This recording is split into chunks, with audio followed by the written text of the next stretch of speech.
Resellers often sell vintage items, and even I deal with that with books. As mainly a book reseller, I do sell other things. And we need to think about whether we want to continue in the tradition of making money off of oppressed cultures.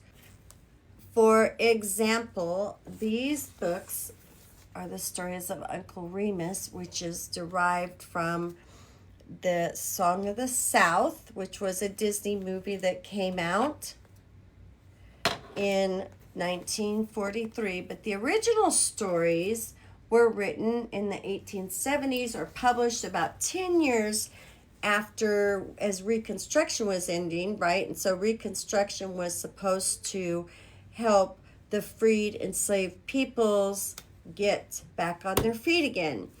So this person, Harris, heard all these stories from black people, and so he wrote them down, and he published them, and he made money off of them.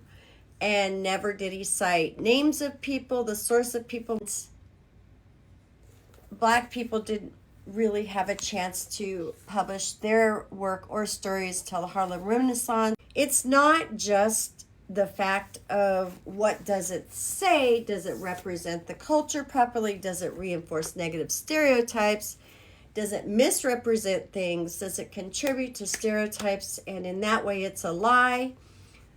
It's also, am I ripping somebody else's work off? Am I contributing that tradition of, as they say, taking somebody's story, taking credit, and not attributing the source? This book was published in 1946. It came out. The movie was seen, the NAACP even during that time said, this is negative, we don't like this. The actor of that movie, Uncle Remus, while he did receive an award, Academy Award 1948, at the time the movie was released, he could not even attend the premiere in Atlanta, Georgia, because of segregation and the restrictions that black people had. While this book tends to use mostly animals, it still is seen as, and this is what the movie did too, was the movie reinforced, and the stories reinforced the idea of a good slave, a submissive slave, enslaved person, a kind enslaved person, a happy enslaved person, right? And it also, the stories and the movie that followed reinforced the idea of how pleasant plantation life was for everyone, and does not reflect the hardships the enslaved people have. I do not have a recently published book, but I'm sure they are out there. But I will say I came across this, and I have it for my historical purposes. But anyway, this was published in 1994 by Scholastic, which was an educational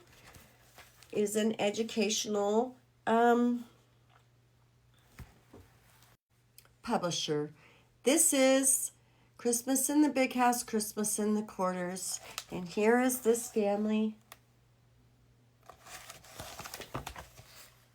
Here's another representation. This I have a lot of problems with. And while there are some interesting sweet potato pie, slave style,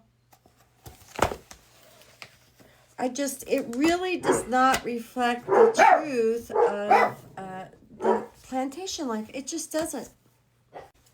When we are deciding to sell things, we need to ask ourselves questions. Are you amplifying harm, or am I documenting history? Is the item degrading or historically contextual? For example, I think the Aunt Jemima syrup bottles are degrading. I don't think that was a helpful stereotype. I grew up with that stereotype. Is it an unusual item, right? So the butter containers with the native made in on it, Land O'Lakes, I don't think it's an unusual item. If it's really an unusual item, we can donate to a museum of that culture, right? Or a different culture perhaps, or just think about what would be the most appropriate thing. If I came across a native made basket, tribal basket, I would probably ask them if they want it in their museum. The other thing we could do is donate some of the proceeds to those people, so we're not profiting off of that. We're not continuing to participate in that practice. And I don't know how we as resellers should say to ourselves, this is just an economic decision. This is a little bit better. This was written in the 70s after civil rights movement, and that made a difference. So the author is well known. Now we do have him, Uncle Remus, telling a story, but this version, even though the dialect is written as is about the same, more of a forest animal story than it is a enslaved people story or reinforcing stereotypes or misrepresenting plantation life. It's more like, it reminds me of Robin Hood, like, because I had this story on an album as a kid. Remind me of Robin Hood in the sense that it's all these forest creatures and all of this and that, right? It's just more animals. I would have liked for it. Now, this book in particular, not this one, but this book in particular has a foreword by Walt Disney, and this was written in the first book as well. And he talks about where it came from. It was from the tongue of Uncle Remus in his humble slave cabin that Brer Rabbit, Brer Fox, and all their friends came to life. Georgia, in the days of the Civil War, the author first heard the stories. He listened, he edited, compiled, and he created his great Negro storyteller, Uncle Remus. I have decided whether or not to sell these, but what do you think? Would you sell them? They're not extremely valuable. I think they're under the range of $20 a piece. I want to end with this. If you want good folk stories, American Black folktales, read this author, Virginia Hamilton. This is an old textbook in the 80s. And I keep this one because I love it. And it has the same stories, but it's more authentic. And it's Black-centered, not white-centered. So would you sell these books? That's one thing. This is just a little easier if I'm like, well, they're worth 15, 20 bucks a piece, right?